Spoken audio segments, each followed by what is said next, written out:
예수께서 약 1년 반 동안 설교하고 계셨을 때 중요한 결정을 내려야 했습니다. 누가 그분을 가장 가까이에서 따르고 그리스도인 회중을 인도하는 데 도움을 줄 것인가 하는 것이었습니다. 선택하기 전에 예수께서는 산으로 물러가 아버지의 인도를 구하며 밤새도록 기도하셨습니다. 다음 날 아침 그분은 제자들 중 여러 명을 모아 가장 가까운 12명을 사도로 선택하셨습니다. 이 남자들이 누구였는지 아십니까?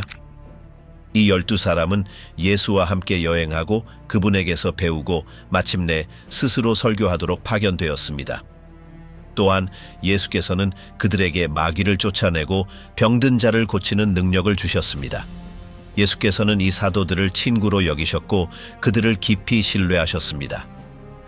바리새인들은 그들을 단순하고 무지하다고 여겼지만 예수께서는 그들의 사명을 완수하도록 세심하게 준비시키셨습니다. 사도들은 예수의 생애 중 가장 중요한 순간들, 예를 들어 그분의 죽음 이전과 부활 이후에 함께 있었습니다. 그들 대부분은 예수처럼 갈릴리 출신이었지만 일부는 결혼한 상태였습니다. 이 12사도는 어떻게 죽었을까요? 알아보겠습니다.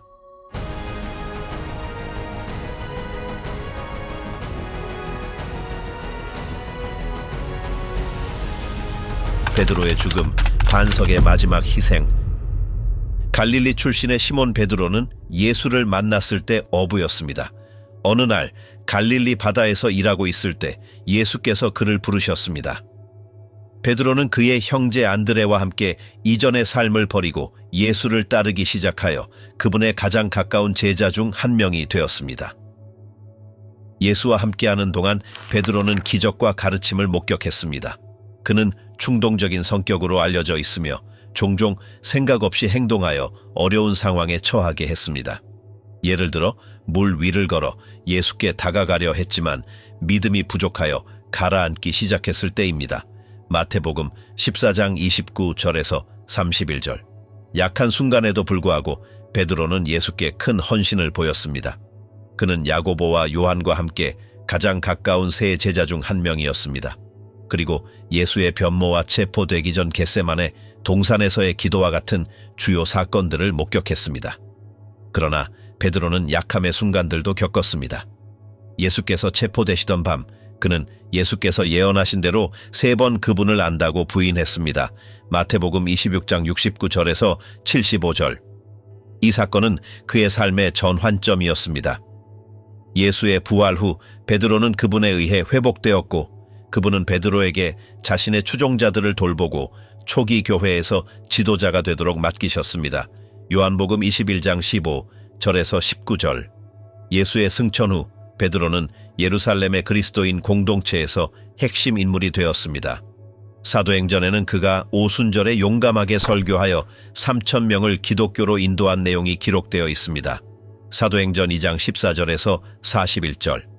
베드로는 또한 예루살렘 성전에서 앉은 뱅이를 고치고 사도행전 3장 1절에서 10절, 다비다라는 여인을 살리는 사도행전 9장 36절에서 42절 등 기적을 행했습니다. 그의 영향력이 커짐에 따라 박해도 심해졌습니다. 베드로와 다른 사도들은 설교 때문에 여러 차례 체포되고 투옥되었지만 결코 복음 전파를 멈추지 않았습니다.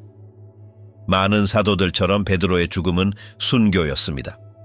테르툴리아누스와 오리게네스의 역사적 자료와 전승에 따르면 베드로는 서기 64년 또는 67년경 네로 황제 통치하에 로마에서 체포되었습니다.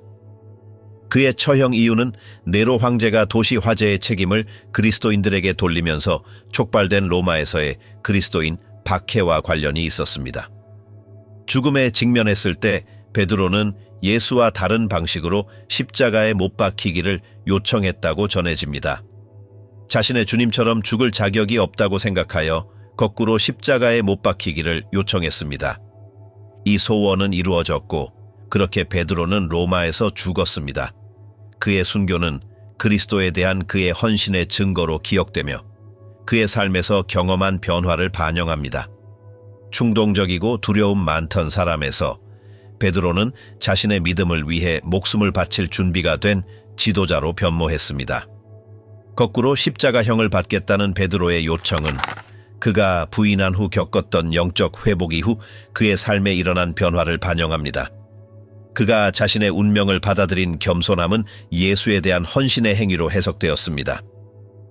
이전에 두려움을 보였던 베드로는 이제 용기와 결단력으로 순교에 맞섰습니다. 예수께서 교회를 세우신 반석으로 알려진 베드로의 유산은 마태복음 16장 18절, 기독교 역사에서 필수적입니다. 그의 삶은 약점의 순간들로 특징 지어지지만 구속과 용기의 예로 가득 차 있습니다.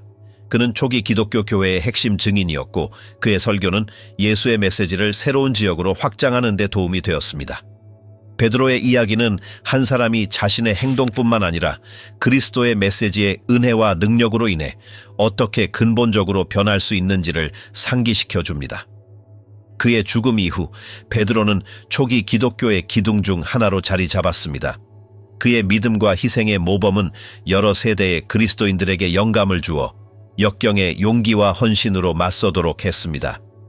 그의 순교와 봉사의 삶에 대한 전승은 교파에 상관없이 전 세계 신자들에게 계속해서 영감의 원천이 되고 있습니다. 요한의 마지막 숨결, 사랑받는 제자의 자연사. 예수의 12사도 중 한 명인 요한은 갈릴리 출신으로 예수께 부름받기 전에는 어부로 일했습니다. 그의 형제 야고보와 함께 갈릴리 바다에서 그물을 던지고 있을 때 예수께 부름받았습니다.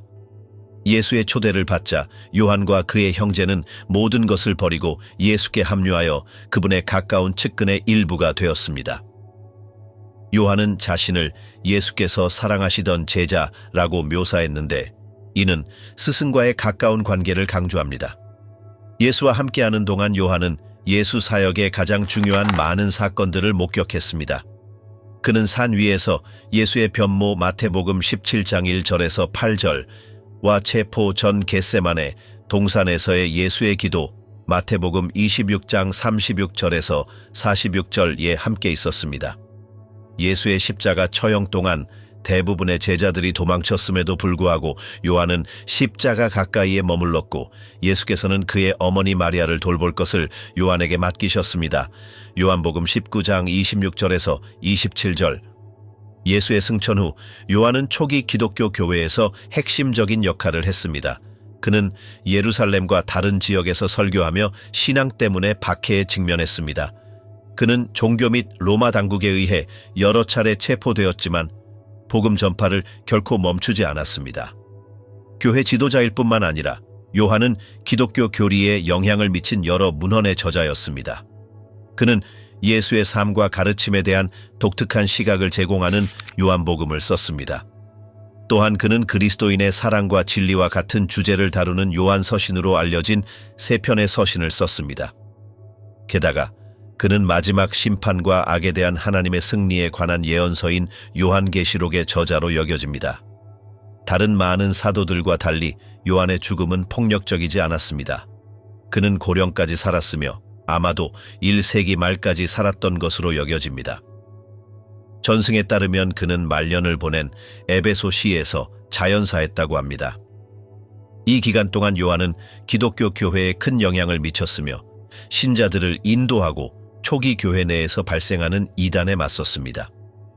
일부 자료에 따르면 요한은 그리스도에 대한 충성 때문에 반모섬으로 유배되었고 그곳에서 요한계시록을 썼습니다. 요한계시록 1장 9절. 반모섬에서는 생활 환경이 어려웠음에도 불구하고 영적 지도자로서의 역할을 계속했으며 나중에 그의 예언서의 일부가 된 환상을 받았습니다. 전승에 따르면 그는 에베소에서 고령으로 사망했으며 마지막으로 사망한 사도 중 한 명이었습니다.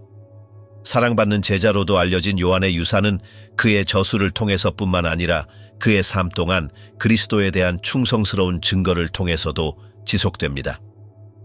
초기 교회의 지도자로서의 그의 역할과 기독교 교리 발전에 미친 그의 영향력은 기독교 역사에서 여전히 근본적입니다. 전승은 그의 삶을 그리스도의 대의에 대한 헌신과 봉사의 모범으로 간주합니다. 야고보의 비극적인 처형, 첫 번째 순교자. 세베대의 아들이자 요한의 형제인 야고보는 예수의 12사도 중 한 명이었습니다. 그의 형제처럼 야고보는 갈릴리 지역의 어부였습니다. 어느 날 그와 그의 형제가 갈릴리 바다에서 일하고 있을 때 예수께서 그들을 따르라고 부르셨습니다.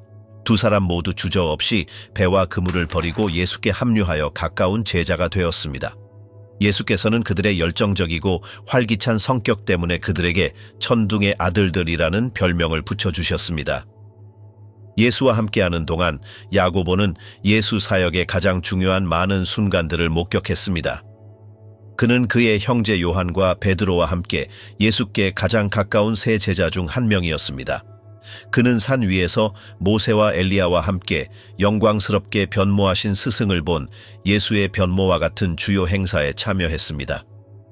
또한 그는 예수께서 체포되기 전에 기도하셨던 겟세마네 동산에도 있었습니다. 또한 야고보는 예수의 십자가 처형을 목격했으며 다른 제자들과 달리 십자가 가까이에 머물렀습니다. 예수의 부활 후 야고보는 예루살렘 기독교 교회의 초기 지도자 중 한 명이 되었습니다. 베드로, 요한과 함께 그는 기독교의 설교와 확장에 핵심적인 역할을 했습니다. 사도행전에는 오순절 이후 야고보와 다른 사도들이 어떻게 복음을 계속 선포하고 종교 및 정치 당국의 반대에 직면했는지 설명되어 있습니다. 박해와 어려움에도 불구하고 야고보는 자신의 신앙과 예수의 메시지를 전파하는 사명에 굳건히 서 있었습니다. 그러나 야고보의 운명은 비극적이고 짧았습니다. 사도행전 12장 1절에서 이 절의 기록에 따르면 헤롯 아그리파 1세 통치 기간인 서기 44년경 야고보는 체포되어 사형 선고를 받았습니다. 유대 지도자들의 환심을 사려 했던 헤롯 아그리파는 기독교 운동의 성장을 억제하기 위해 야고보를 처형하기로 결정했습니다. 야고보는 칼에 처형되어 순교한 첫 번째 사도가 되었습니다. 야고보의 처형은 신속하고 잔인했습니다. 그의 죽음 소식은 예루살렘의 그리스도인들 사이에 빠르게 퍼졌고 그의 순교는 초기 교회 역사에서 전환점이 되었습니다. 그의 죽음 이후 그리스도인들에 대한 박해는 더욱 심해졌지만 그의 희생은 그리스도인들의 믿음을 약화시킨 것이 아니라 오히려 사명을 계속하려는 그들의 결의를 강화시켰습니다. 순교한 첫 번째 사도인 야고보의 죽음은 기독교 신앙이 희생을 요구할 것이라는 분명한 메시지를 보냈습니다. 알렉산드리아의 클레멘스가 보존한 전승에 따르면 재판 중 야고보를 동반했던 경비병 중 한 명이 그의 신앙에 깊이 감동하여 기독교로 개종했다고 합니다. 야고보의 용기에 감명받은 이 경비병은 자신이 그리스도인임을 선언하고 그와 함께 처형되었습니다. 만약 이 전승이 사실이라면 신실한 신자의 증거가 가장 극단적인 순간에도 다른 사람들에게 어떻게 영감을 줄 수 있는지를 보여줍니다. 야고보의 죽음은 신앙에 대한 헌신의 증거로서 순교의 힘을 강조합니다. 그의 처형의 잔인함에도 불구하고 예수에 대한 믿음 때문에 기꺼이 죽으려는 그의 의지는 기독교의 대의를 강화했을 뿐입니다. 야고보의 삶과 죽음은 흔들리지 않는 믿음의 모범이 되었고 그의 희생은 박해에도 불구하고 계속 확장된 기독교 교회의 성장을 공고히 하는 데 기여했습니다.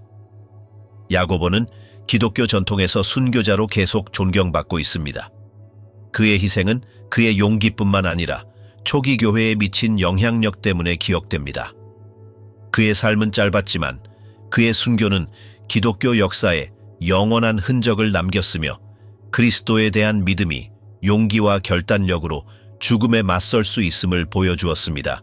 야고보의 삶과 순교는 그리스도의 대의에 대한 헌신이 어떻게 삶을 변화시키고 여러 세대의 신자들에게 계속 영향을 미칠 수 있는지를 보여주는 증거로 기억됩니다. 안드레, X자 십자가와 그의 용기의 증언. 시몬 베드로의 형제인 안드레는 예수의 12사도 중 한 명이었습니다. 갈릴리에서 태어났으며 그의 형제처럼 갈릴리 바다에서 어부로 일했습니다. 어느 날 안드레는 요단 강가에서 설교하는 새로운 예언자에 대한 소문을 듣고 세례자 요한의 말을 들으러 가기로 결심했습니다. 이 만남 동안 요한은 예수를 가리키며 그를 하나님의 어린 양이라고 밝혔습니다. 요한복음 1장 36절. 이 증언에 감동받은 안드레는 예수를 따라가 그분과 하루를 보냈습니다. 메시아를 찾았다고 확신한 그는 형 시몬 베드로에게 달려가 예수를 만나보라고 권했습니다. 그의 형제를 예수께 데려온 이 행동은 안드레의 삶을 특징지었습니다. 그의 사역 내내 안드레는 다른 사람들을 그리스도께 이끄는 사도로 두드러졌으며 복음 전파에 핵심적인 역할을 했습니다.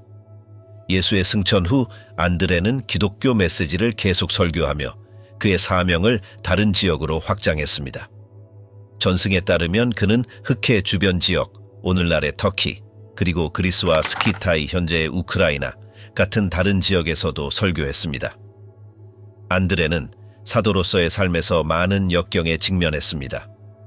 어려움에도 불구하고 복음에 대한 그의 헌신은 줄어들지 않았습니다. 그의 여정 내내 그는 열정적으로 설교하여 많은 사람들을 기독교 신앙으로 개종시켰습니다.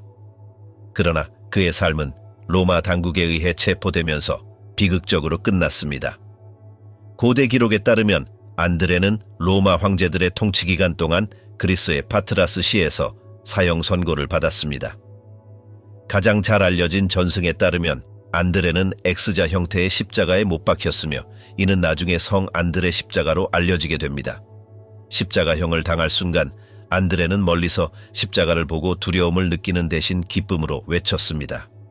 오, 그토록 갈망했고 이제 나를 위해 준비된 십자가여, 안녕하신가. 나는 확신과 기쁨에 차서 당신에게 가노니 나를 사람들로부터 분리하여 나의 스승께 돌려보내주오.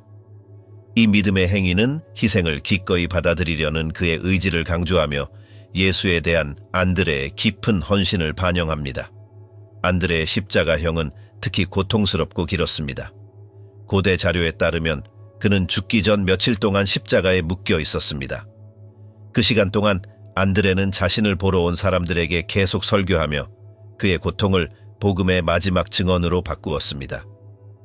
기독교 전승은 이 행위를 그의 흔들리지 않는 믿음의 표현으로 해석하며 고통 속에서도 안드레가 어떻게 그리스도를 영화롭게 했는지를 보여줍니다. 안드레가 못 박힌 X자 형태의 십자가는 기독교 내에서 두드러진 상징이 되었습니다. 이는 안드레를 수호성인으로 여기는 스코틀랜드의 국장에 나타납니다. 역사를 통틀어 이 상징은 안드레의 용기와 기독교 대의에 대한 그의 헌신을 상기시키는 것이었습니다.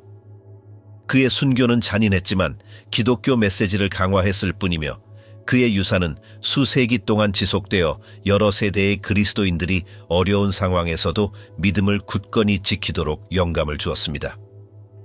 안드레의 죽음은 그를 기독교 순교자로 확고히 했을 뿐만 아니라 신앙을 위한 희생의 모범이 되었습니다. 다른 사람들을 예수께 이끌려는 그의 끊임없는 노력과 신앙을 위해 죽음에 맞설 준비가 되어 있었던 그의 삶은 그리스도의 대의에 대한 헌신의 증거로 남아 있습니다. 전승에 따르면 그의 희생은 그리스와 그 주변 지역에서 기독교의 성장을 촉진한 중요한 사건이었습니다. 안드레의 모습은 기독교 전통에서 계속 존경받고 있습니다.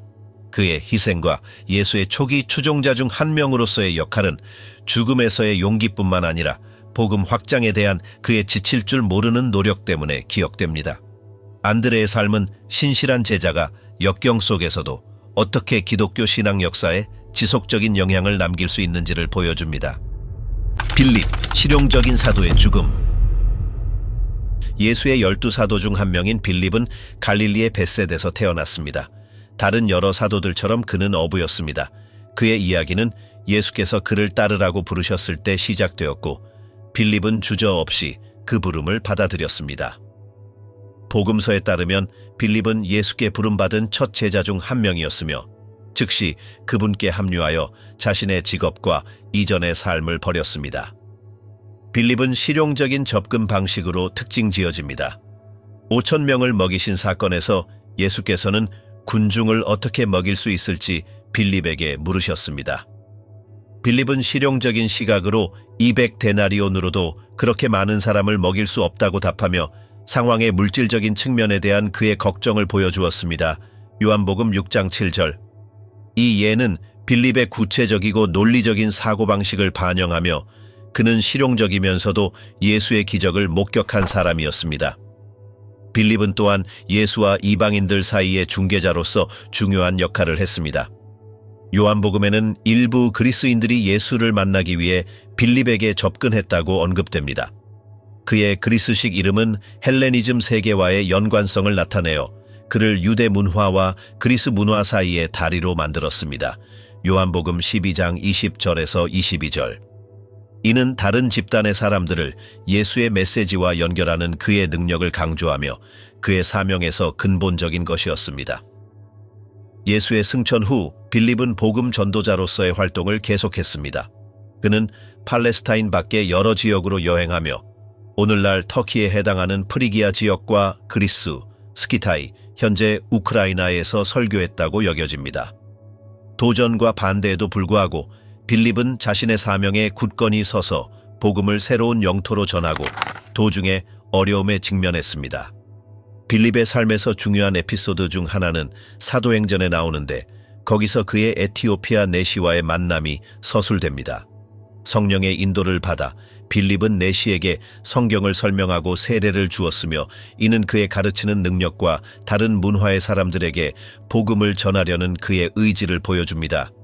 사도행전 8장 26절에서 40절.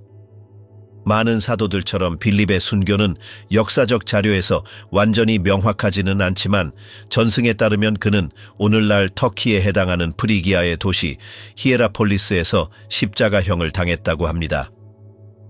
일부 버전에서는 베드로와 유사하게 거꾸로 십자가에 못 박혔다고 주장하는 반면 다른 전승에서는 돌에 맞았다고 언급합니다.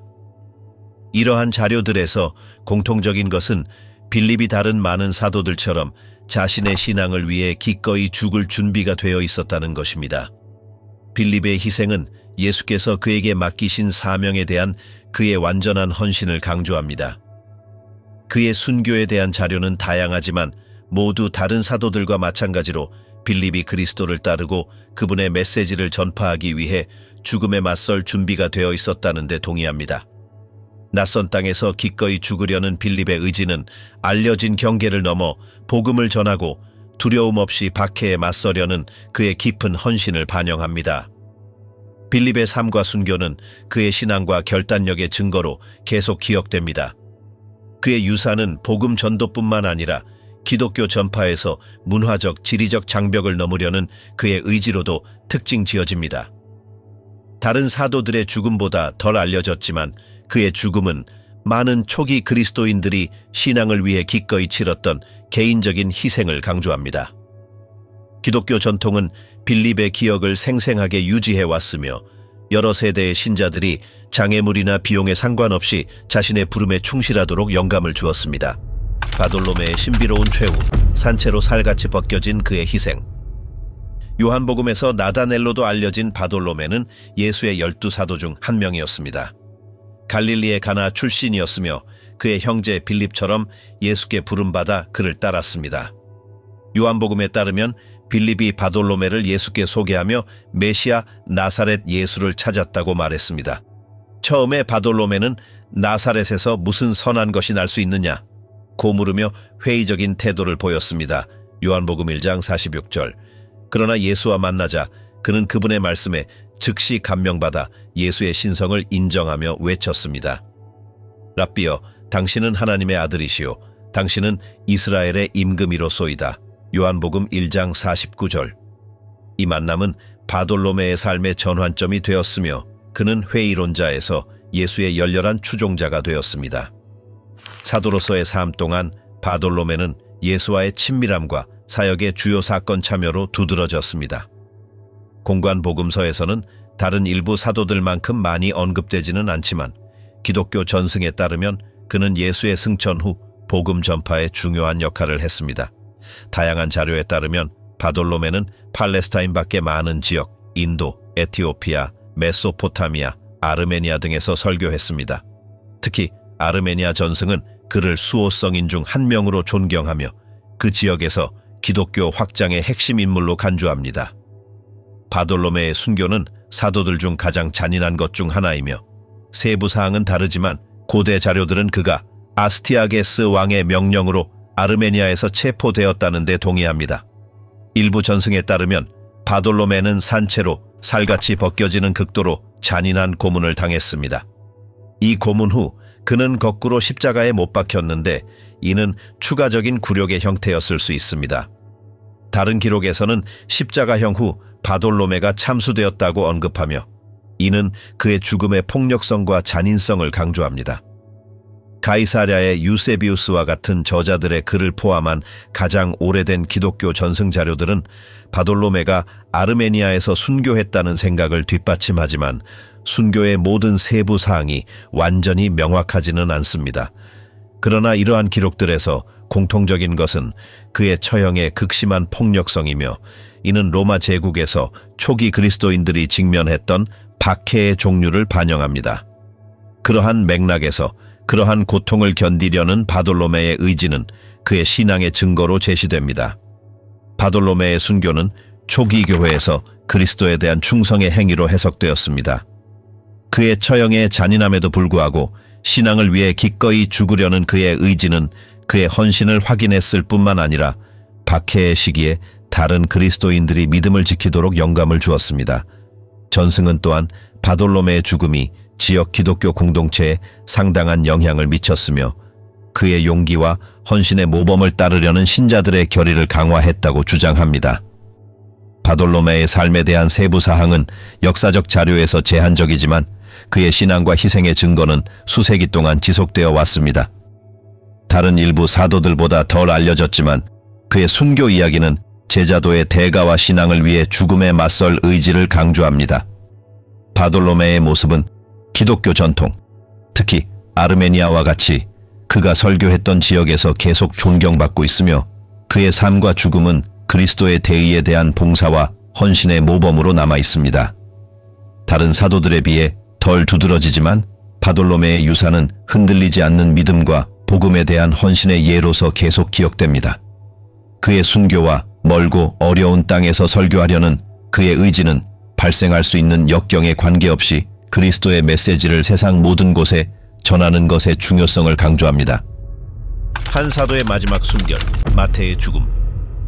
레위라고도 알려진 마태는 예수의 12사도 중 한 명이었습니다. 갈릴리에서 태어나 세리로 일했는데 당시 유대 사회에서는 세리가 로마 정부와 협력하는 배신자로 여겨져 멸시받는 직업이었습니다. 이러한 소외된 위치에도 불구하고 자신의 삶에 만족하지 못했던 것으로 보이는 마태는 부름을 받았을 때 예수를 따르기로 결심했습니다. 마태복음 9장 9절은 예수께서 마태의 세관을 지나가시다가 그에게 나를 따르라고 말씀하신 순간을 기록합니다. 마태는 주저없이 자신의 직업과 이전의 삶을 버리고 예수를 따랐습니다. 이 행동은 자신의 삶을 바꾸려는 즉각적이고 단호한 의지를 반영합니다. 부름을 받은 후 마태는 예수를 자신의 집으로 초대하여 다른 세리들과 죄인으로 여겨지는 사람들과 함께 식사를 나누었으며 이는 바리새인들의 비판을 불러일으켰습니다. 예수께서는 그들의 비판에 건강한 자에게는 의사가 쓸데없고 병든 자에게라야 쓸데있느니라고 답하셨습니다. 마태복음 9장 12절. 사도로서 마태는 복음 확장에 적극적인 역할을 했습니다. 그는 주로 예수를 구약 예언의 성취자로 제시하는 마태복음의 저자로 알려져 있습니다. 이로 인해 그의 복음서는 유대교와 초기 기독교를 연결하는 데 중요한 저작이 되었습니다. 마태는 또한 유대인과 이방인 모두에게 설교했으며 예수의 가르침을 유대 민족의 메시아적 기대와 연결하는 그의 능력은 기독교 확장에 근본적이었습니다. 예수의 승천 후 마태는 복음 전도 사명을 계속했습니다.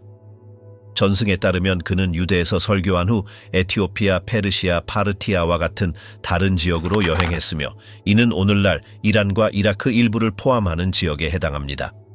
그의 삶 내내 마태는 직면한 어려움에도 불구하고 예수의 메시지를 가르치고 전파하는 데 헌신했습니다. 그의 죽음에 관해서는 전승이 상당히 다릅니다. 일부 자료는 마태가 에티오피아에서 순교했으며 칼에 처형되었다고 합니다. 그러나 다른 자료는 그가 수년간의 봉사 후 자연사했다고 제안합니다. 그의 죽음의 정확한 세부 사항에 대한 합의는 없지만 분명한 것은 마태가 끝까지 설교를 계속했으며 자신이 전파한 신앙을 위해 목숨을 바칠 준비가 되어 있었다는 것입니다. 마태의 유산은 그의 삶과 죽음의 세부 사항만으로 측정되는 것이 아니라 주로 그의 복음서를 통해 지속됩니다.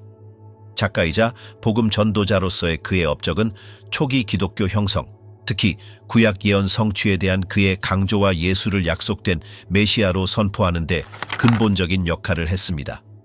그의 복음서는 예수의 삶과 사역을 이해하는 데 가장 중요한 자료 중 하나로 남아 있습니다.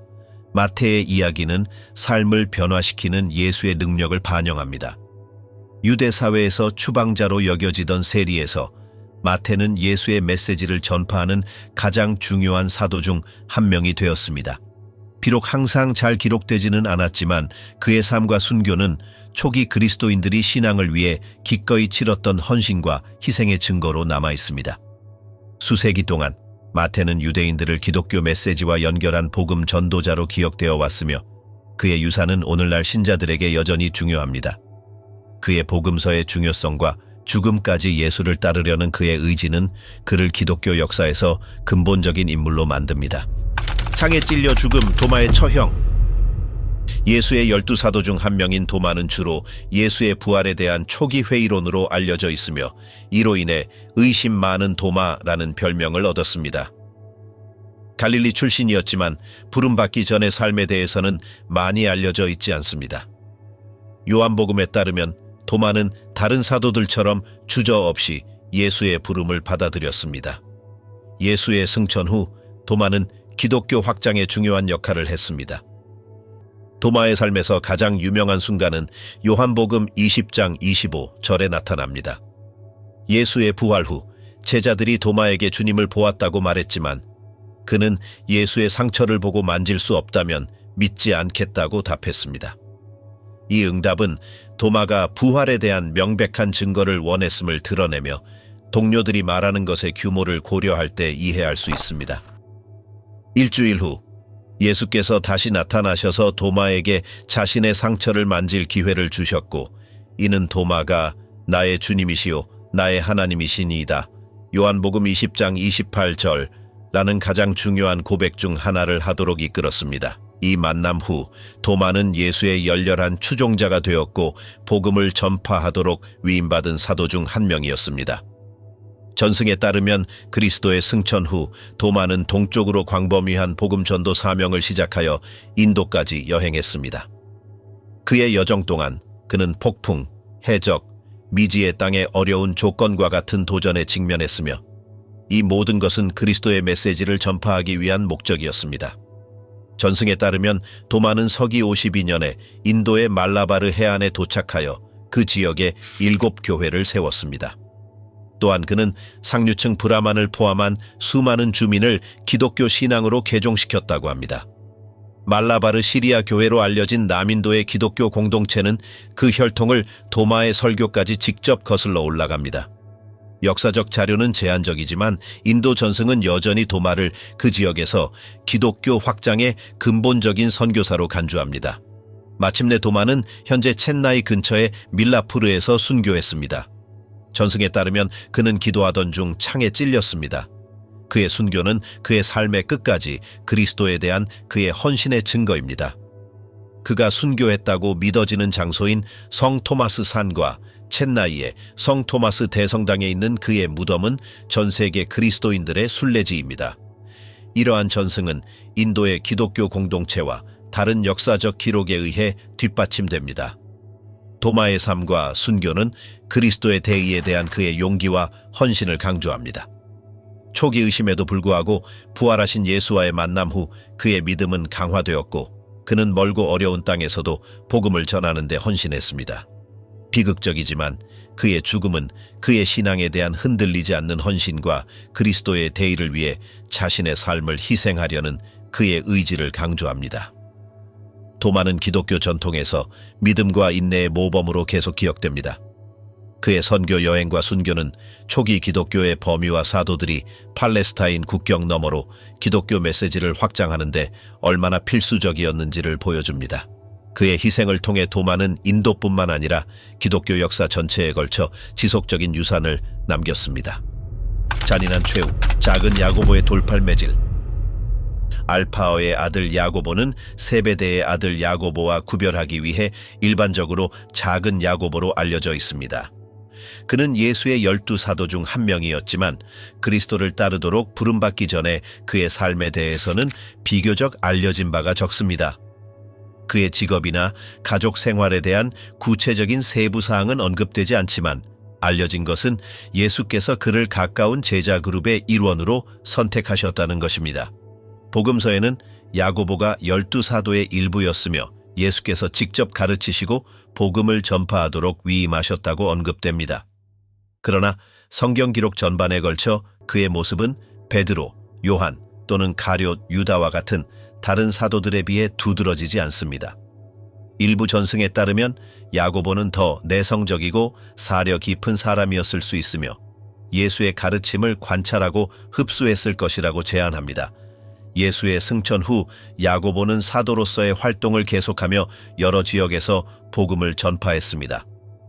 전승에 따르면 그는 시리아와 페르시아와 같은 곳으로 여행했으며 그곳에서 열심당원 시몬과 함께 기독교 확장에 힘썼습니다. 그의 여정 동안 야고보는 위험한 바다에서부터 사막과 위험한 길에 이르기까지 수많은 도전에 직면했습니다. 어려움에도 불구하고 그는 아직 그리스도를 알지 못하는 사람들에게 그분의 메시지를 전하는 데 헌신했으며 외딴 곳에서 설교하고 종종 적대감에 직면했습니다. 그의 죽음에 관해서는 역사적 자료와 전승이 다양합니다. 일부 버전에서는 그가 이집트 근처 오스티아에서 십자가형을 당했다고 하고 다른 버전에서는 그의 순교가 페르시아에서 일어났다고 제안합니다. 일부 전승에서는 그가 돌에 맞은 후 몽둥이로 맞아 죽었다고 전합니다. 그의 죽음의 정확한 세부 사항은 완전히 명확하지 않지만 분명한 것은 야고보가 다른 많은 사도들처럼 용감하게 죽음에 맞섰고 자신의 신앙을 포기하지 않았다는 것입니다. 작은 야고보의 이야기는 성경 기록에서 두드러진 위치를 차지하지는 않지만 기독교 전파의 근본적이었던 사도들의 필수적인 역할을 반영합니다. 종종 자주 언급되지 않는 사도들은 초기 교회의 확장을 위해 중요한 일을 수행한 사람들입니다. 야고보의 삶은 그리스도의 사명에서 중요하지 않은 역할은 없다는 것을 보여줍니다. 가시성에 관계없이 예수의 각 추종자는 하나님의 일에 상당한 영향을 미칩니다. 야고보는 먼 지역으로 여행하여 더 잘 알려진 인물들을 결코 알지 못했을 수도 있지만 그의 메시지에 감동받은 공동체에 그리스도의 메시지를 전했습니다. 시리아, 페르시아, 이집트와 같은 지역에서의 기독교 확장은 사도적 사명의 세계적인 성격과 사도들이 예수의 좋은 소식을 전파하기 위해 기꺼이 치렀던 희생을 보여줍니다. 그의 순교를 통해 작은 야고보는 역사가 각 사도의 삶의 모든 세부 사항을 항상 기록하지는 않더라도 하나님 나라에서 그들의 삶의 영향은 깊고 지속적일 수 있음을 우리에게 상기시킵니다.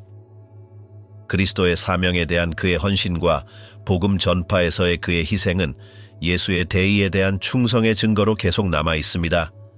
작은 야고보의 삶은 받는 인정에 관계없이 그리스도의 사명에서의 봉사의 가치를 성찰하도록 우리를 초대합니다. 페르시아에서의 죽음, 시몬의 희생. 예수의 12사도 중 한 명인 열심당원 시몬은 갈릴리 출신의 사람이었습니다. 예수께 부름받기 전에 시몬은 유대 민족에 대한 로마의 지배에 맞서 싸우는 급진적인 운동인 열심당으로 알려진 그룹의 일원이었습니다. 열심당원들은 이스라엘을 로마의 점령에서 해방시키기 위해 폭력을 사용할 준비가 된 그들의 열정과 의지로 알려져 있었습니다. 그러나 예수께서 그를 부르셨을 때 시몬은 열심당 운동 참여를 뒤로하고 폭력적인 대결 대신 사랑과 평화를 설교하는 그리스도의 사명에 합류했습니다. 복음서에 기록된 시몬에 대한 예수의 부름은 변화의 행위였습니다. 시몬은 로마 권력의 급진적인 반대자에서 완전히 다른 메시지에 충실한 추종자로 변했습니다. 제자로서의 그의 삶에 대한 많은 세부 사항은 언급되지 않지만 시몬은 예수 사역의 주요 순간에 함께 있었고 선택된 12사도 중 한 명으로 남았습니다. 예수의 승천 후 시몬은 선교 활동을 계속하며 팔레스타인 밖의 여러 지역으로 복음을 전했습니다. 전승에 따르면 시몬은 오늘날 이란에 해당하는 페르시아와 같은 먼 땅으로 여행했습니다. 페르시아에서 그는 그의 기독교 메시지가 지역의 종교적 신념 및 사회 구조와 충돌하면서 강한 저항에 직면했습니다. 그러나 시몬은 위축되지 않고 복음 설교를 계속하며 역경에 도전했습니다. 그의 여정에서 시몬은 기독교 사명에 역시 헌신하고 있던 다다요 유다를 만났습니다. 함께 그들은 동맹을 맺고 설교로 인해 두 사도 모두 겪었던 어려움과 박해에 맞서기 위해 서로를 지원했습니다. 증가하는 저항에도 불구하고 시몬과 다데오 유다의 설교는 더 많은 추종자들을 끌어들였습니다. 이는 사도들을 기존 질서에 대한 위협으로 본 지역 당국의 우려를 불러일으켰습니다. 결과적으로 시몬과 다데오 유다는 체포되었습니다. 그들은 잔인한 고문을 당했지만 그들의 믿음은 온전하게 남아 있었습니다. 그들이 직면한 박해의 잔인함은 그리스도에 대한 그들의 헌신을 약화시키지 못했습니다. 열심당원 시몬의 순교는 다른 많은 사도들의 순교만큼이나 잔인했습니다. 전승에 따르면 시몬은 가운데를 톱으로 짬다고 알려진 방식으로 처형되었는데 이는 극도로 폭력적이고 굴욕적인 처형 방법이었습니다. 그의 죽음에 대한 정확한 세부 사항은 다양하지만 시몬과 다데오 유다 모두 함께 순교했다는 것은 알려져 있습니다. 전승에 따르면 그들의 마지막 말은 하나님을 찬양하는 것이었으며 이는 끝까지 그리스도에 대한 그들의 완전한 헌신을 반영합니다. 열심당원 시몬이 다른 사도들만큼 성경 기록에서 많이 언급되지는 않지만 그의 삶과 순교는 비록 두드러진 위치를 차지하지는 않더라도 기독교 확장에 결정적인 역할을 한 그리스도의 추종자들의 가치를 보여줍니다.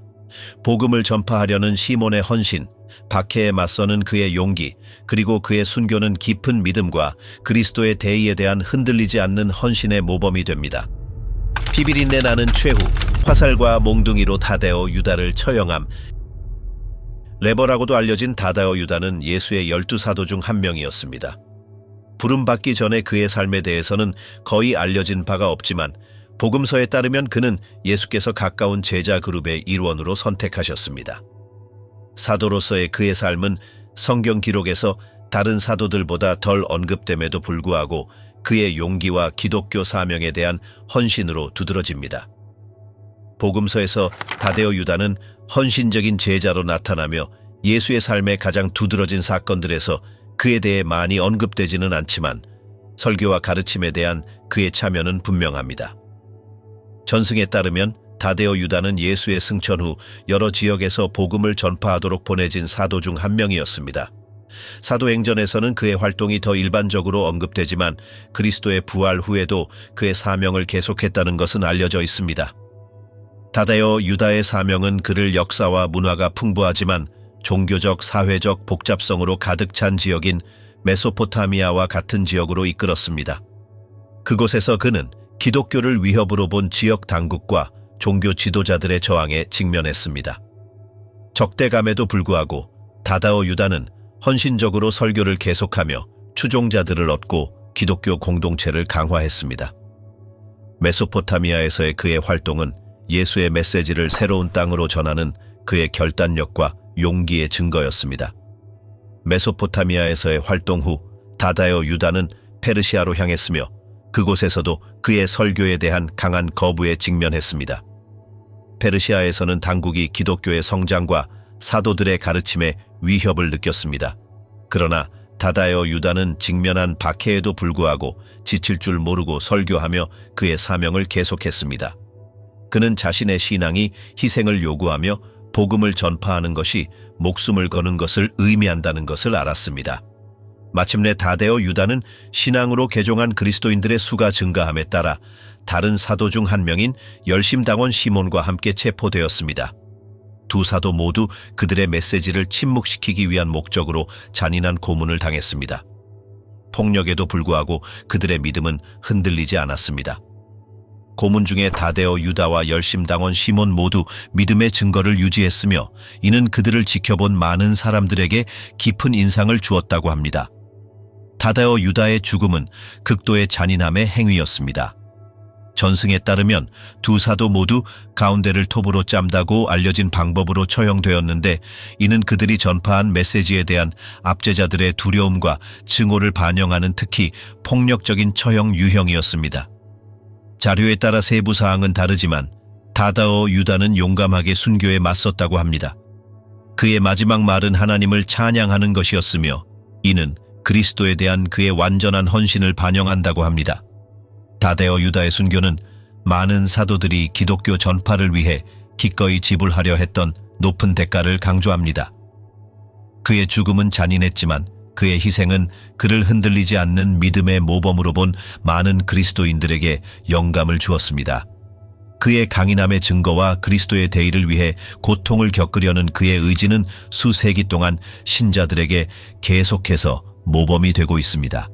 다데오 유다의 이야기는 비록 성경 기록의 전면에 등장하지는 않지만 기독교 확장에 결정적인 역할을 한 사람들의 용기와 헌신의 증거입니다.